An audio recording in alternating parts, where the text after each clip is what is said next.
वृंदा blogs में आप सभी का स्वागत है। उम्मीद करती हूँ आप लोग स्वस्थ होंगे, मस्त होंगे, व्यस्त होंगे। दोस्तों, आज जो हम चर्चा करेंगे और वीडियो शेयर करेंगे वो मशहूर और खूबसूरत फिल्म अभिनेत्री रेखा जी के बारे में है और उनका जो प्रारंभिक जीवन रहा, पर्सनल लाइफ रहा, फिल्मी करियर रहा, उसके बारे में जानेंगे। उनका जो असली नाम था वो था भानु रेखा गणेशन उर्फ रेखा।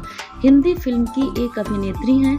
प्रतिभाशाली रेखा को हिंदी फिल्म की सबसे अच्छी अभिनेत्रियों में से माना जाता है और उनकी जो फिल्म जीवनी शुरुआत हुई 1970 की फिल्म सावन भादो से हुई और उनका जन्म जो हुआ वो चेन्नई में 10 अक्टूबर 1954 को हुआ। उनके पिता तमिल अभिनेता जयमनी गणेशन और माता तेलुगु अभिनेत्री पुष्पवल्ली थी। रेखा का पूरा नाम भानु रेखा गणेशन था।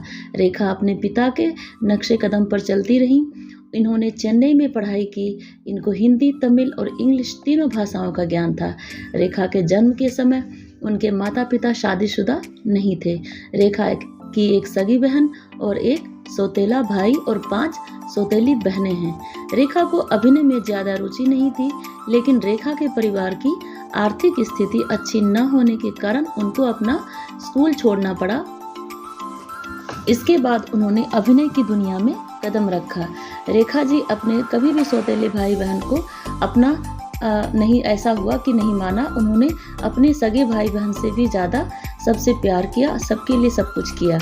उस समय उनके जीवन का बहुत ही कठिन समय रहा जब रेखा को हिंदी भाषा नहीं आती थी, जिसके कारण उनको शुरुआत में बहुत संघर्ष करना पड़ा और इसके साथ साथ वो अपनी माता को बहुत याद करती थी, क्योंकि वो परिवार की आर्थिक स्थिति ना अच्छे होने के कारण वो बीमार थी और खाने का भी कुछ परहेज भोजन होता था। रेखा को मानसिक परेशानियों का भी सामना करना पड़ा।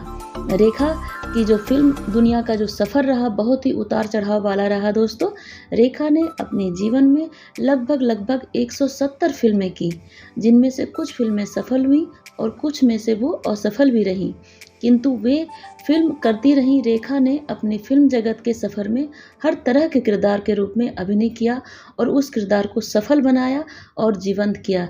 रेखा ने अपने 40 सालों के लंबे करियर में लगभग 180 से भी ऊपर फिल्मों में काम किया है। अपने करियर के दौरान उन्होंने कई दमदार रोल भी किए और पुराने से लेकर नए तक जितने भी अभिनेता हैं सबके साथ उन्होंने काम किया। यहाँ तक कि अक्षय कुमार के साथ भी उन्होंने खिलाड़ियों का खिलाड़ी में भी काम किया। उमराव जान के लिए उन्हें सर्वश्रेष्ठ अभिनेत्री का राष्ट्रीय पुरस्कार भी मिल चुका है। उनके करियर का ग्राफ अगर कई हम देखें तो कई बार नीचे गिरा, कई बार ऊपर आया, बट उन्होंने उस सब को बरकरार रखा एक लिमिट में और हमेशा अपने कामों को दर्जा दिया और काम किया। 2010 में उन्हें भारत सरकार की ओर से पद्मश्री सम्मान से भी नवाजा गया। वे बाल कलाकार के तौर पे तेलुगु फिल्म रंगूरा रतलाम में दिखाई दी, जिसमें उनका नाम बेबी भानु रेखा बताया गया। 1969 में हीरोइन के रूप में उन्होंने अपना डेब्यू सफल Kannada film operation jackpot Nalli CID 1999 में ये किया था, जिसमें उनके हीरो राजकुमार थे। उसी साल पहली हिंदी फिल्म अनजाना सफ़र भी रिलीज हुई थी। फिल्म के एक सीन के विवाद के कारण वो फिल्म रिलीज नहीं हो पाई। उसके बाद उन्होंने रेखा ने दिल्ली के प्रसिद्ध उद्योगपति, अगर इनकी पर्सनल लाइफ देखा जाए दोस्तों, तो दिल्ली के प्रसिद्ध उद्योगपति मुकेश अग्रवाल से शादी की। 1 साल बाद जब रेखा लंदन में थी तब उनके पति ने सुसाइड नोट में लिखा था कि किसी को भी दोषी न ठहराया जाए के साथ आत्महत्या कर ली। इसके लिए रेखा को काफ़ी समय तक बहुत कुछ सहना पड़ा, पर बाद में वो निर्दोष साबित हुई। उसके बाद 1993 में रेखा के बारे में अफवाह उड़ा कि अभिनेता विनोद मेहरा के साथ उन्होंने शादी कर ली, परंतु 2004 में सिमी गरेवाल को दिए इंटरव्यू में उन्होंने इस शादी से इनकार कर दिया और विनोद मेहरा को अपना अच्छा दोस्त और शुभचिंतक बताया। और अभी जो प्रेजेंट में वो रह रही है दोस्तों, वो अपने बांद्रा वाले विला में रह रही है।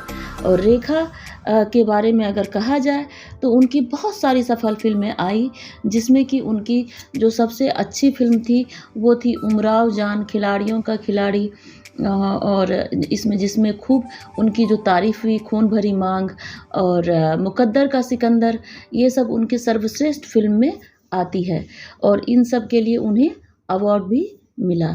किताब में उस्मान ने बताया है, जब रेखा ऋषि कपूर नीतू सिंह की शादी में मांग में सिंदूर लगाकर पहुंची तो वहां हंगामा हो गया। वहां मौजूद मेहमानों और मीडिया ने रेखा की मांग में सिंदूर देखकर ये अंदाज़ा लगाया कि उन्होंने शादी कर ली।